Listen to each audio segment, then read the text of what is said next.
नमस्कार, मैं शिखा रिपोर्टर कृति भूमि न्यूज में आपका स्वागत है। कृति भूमि न्यूज की टीम इस वक्त मौजूद है ग्राम पंचायत बिंजलपुर में। इस समय हमारे साथ जुड़ चुके हैं सरपंच पद के भावी उम्मीदवार पवन कुमार। जानते हैं राजनीति में आने का इनका क्या उद्देश्य है, जनता की सेवा करने की प्रेरणा इनको कहां से मिली। अगर ग्राम पंचायत की बात की जाए तो इनकी ग्राम पंचायत में क्या क्या प्रमुख समस्याएं बनी। Thank you very much. मेरा नाम पवन कुमार और मेरे गांव का नाम बिंजलपुर है। सर, अगर ग्रामवासी आपको चुन लेते हैं, सेवा का मौका आपको मिल जाता है, तो आप गांव के लिए प्रथम कार्य क्या करेंगे? विकास के मुद्दे क्या क्या रहेंगे आपके गांव में? देखिए, मैं एक समाज सेवी हूँ गांव में। वैसे टीचिंग प्रोफेशन का बंदा हूँ, मैं लेक्चरर था यूनिवर्सिटी में। और मेरे गांव में विकास कार्य, वैसे तो काफ़ी विकास कार्य हुए हैं, लेकिन अभी प्रमुखता से कुछ कार्य हैं। मैं स्पोर्ट्समैन रहा हूँ, नेशनल प्लेयर रहा हूँ मैं। जी।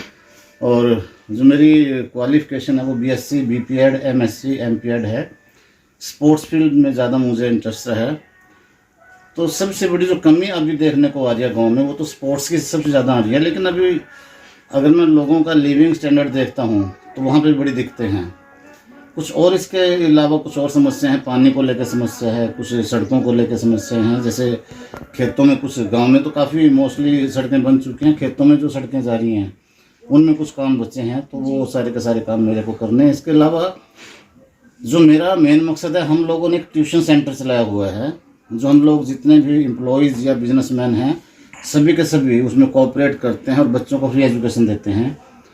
तो मेरा मेन मकसद ये है कि हमारे गांव के अंदर 2 से 3 बड़े ट्यूशन सेंटर खुलें, गरीब बच्चों को फ्री ट्यूशन दी जाए वहाँ पे। और हमारे गांव के जो बच्चे हैं या आसपास के गांव के भी जो बच्चे हैं, उनको शहर में जाना पड़ता है कोचिंग के लिए, गवर्नमेंट जॉब से कोचिंग के लिए।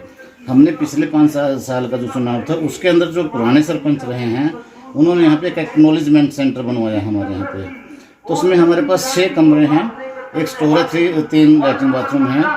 तो उस बिल्डिंग को जो है वहाँ पे हम लोग कोचिंग सेंटर में कन्वर्ट करना चाहते हैं कि बच्चों को नौकरियों के लिए। नशा जो बच्चे करते हैं, नशा कब करते हैं? जब उनके पास टाइम होता है। क्या होता है, देखिए, एक जो किसान है ना, किसान अगर अपने खेत में बीज ना बोए तो क्या होगा?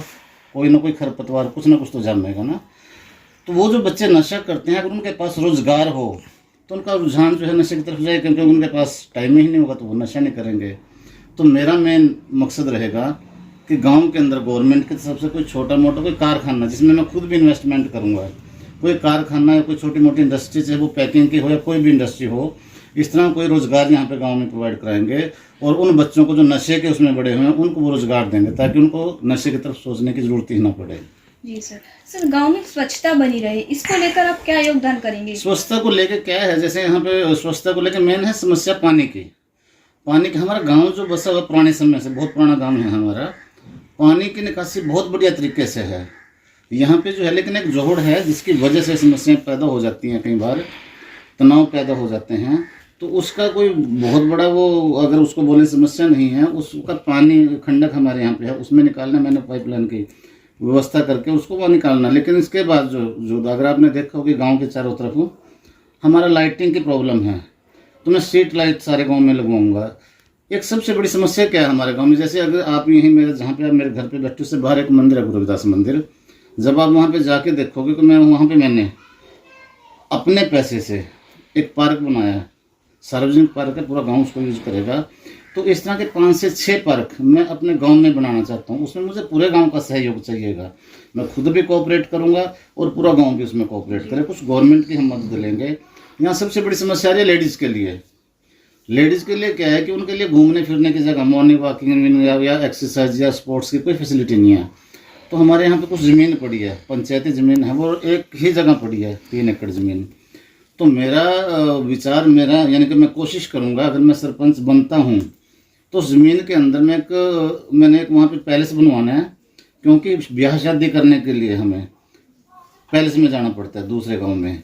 तो मैं वहाँ पे एक पैलेस बनवाना चाहता हूँ, वहाँ पे एक मिनी स्टेडियम बनवाना चाहता हूँ और पार्क की व्यवस्था करना चाहता हूँ, ताकि वहाँ पे बच्चों को, लेडीज़ को और लड़कियों को इधर उधर ना जाना पड़े और वहाँ पे सारी दिक्कतें सॉल्व हो सकती हैं। अगर गांव मेरा साथ देता है, सारा पॉसिबल है।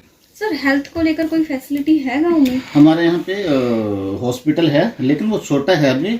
हम उसके बड़े हॉस्पिटल में कन्वर्ट करवाना चाहते हैं। डॉक्टर बैठते हैं यहाँ पे, बाकायदा 3 लोगों का स्टाफ है। लेकिन हम उसको एक थोड़ा सा बड़ा हॉस्पिटल बनवाना चाहते हैं जिसमें 4 से 5 बेड की व्यवस्था रहे। मेरा पूरे ग्रामवासियों से अनुरोध है कि मैं 48 साल की उम्र तक मैंने अपनी जीविका या अपना जीवन यापन करने के लिए काम किया है। अगले जो 5 साल हैं मैं इस गांव के लिए करना चाहता हूं। अगर आप मुझे मौका देंगे तो मैं आपको विश्वास दिलवाता हूं कि 5 साल में अपनी ज़िंदगी के 5 साल, यानी कि ज़िंदगी बहुत बड़ी नहीं होती है, उसके 5 साल मैं इस गांव के विकास में लगाऊंगा। अगर आप मुझे जिताते हैं तो अगले 20 साल में जो काम होने मैं इन 5 साल में करके दिखाऊंगा। आप सिर्फ एक बार मुझे मौका दें। अगर आप ये मौका मुझे देते हैं तो मैं आपकी जो उम्मीदें हैं गांव के सरपंच को लेके, जो उम्मीदें हैं उन पर खरा उतरूंगा। क्योंकि जो सरपंच होता है, सरपंच किसी गांव का जो मुखिया होता है, वो उसका स्वाभिमान होता है। तो मैं आपका स्वाभिमान बन के आपकी उम्मीदों पे पूरा उतरूंगा। धन्यवाद, सभी को नमस्कार, जय हिंद। जैसे कि अभी आपने सुना, सरपंच पद के भावी उम्मीदवार पवन कुमार ने कहा कि वे गांव का चौमुखी विकास करेंगे, गांव के सौंदर्यकरण को लेकर कार्य करेंगे, गांव से नशे को दूर करने के लिए ज्यादा से ज्यादा प्रयास करेंगे, गांव की सभी समस्याओं का समाधान करेंगे। इसी के साथ वीडियो को ज्यादा से ज्यादा शेयर करें। अगर आपके आसपास कुछ भी गलत हो रहा है तो हमारे नीचे दिए गए नंबर पर संपर्क करें। हम आपकी आवाज बने हैं और बने रहेंगे। बने रहिए मेरी सिर की कैमरा पर्सन सोमनाथ के साथ। देखते हुए स्पेशल रिपोर्ट।